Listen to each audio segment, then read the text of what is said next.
അമ്മേ, കുഞ്ഞെന്തേ? കുഞ്ഞിനെ ഉറക്കിക്കെടുത്തിട്ടില്ലേ ഞാൻ കുളിക്കാൻ കയറിയത്. കുഞ്ഞെന്തേ അമ്മ? ആ, ഞാൻ കണ്ടില്ല. അമ്മേ പറ. അമ്മേ, കുഞ്ഞെന്തേന്ന്? അത് അവര് കൊണ്ടുപോയി. ആര് കൊണ്ടുപോയി? എവിടെ പോയി?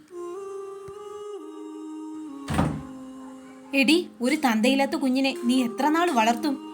നിനക്കും വേണ്ട ഒരു ജീവിതം. നാട്ടുകാരൊക്കെ കണ്ടറിഞ്ഞ് വരുന്നതിന് മുമ്പ് അതിനെ ഒഴിവാക്കുന്നതല്ലേ നല്ലത്. അമ്മ, എനിക്ക് വേറെ ജീവിതമൊന്നും വേണ്ട. എൻ്റെ കുഞ്ഞില്ലാതെ എനിക്ക് ജീവിക്കാൻ കഴിയില്ല. ആരെന്ത് പറഞ്ഞാലും എനിക്കൊന്നുമില്ല. ദേ, ഞാനൊരു കാര്യം പറഞ്ഞേക്കാം. ഇന്ന് എനിക്ക് എൻ്റെ കുഞ്ഞിനെ കിട്ടണം.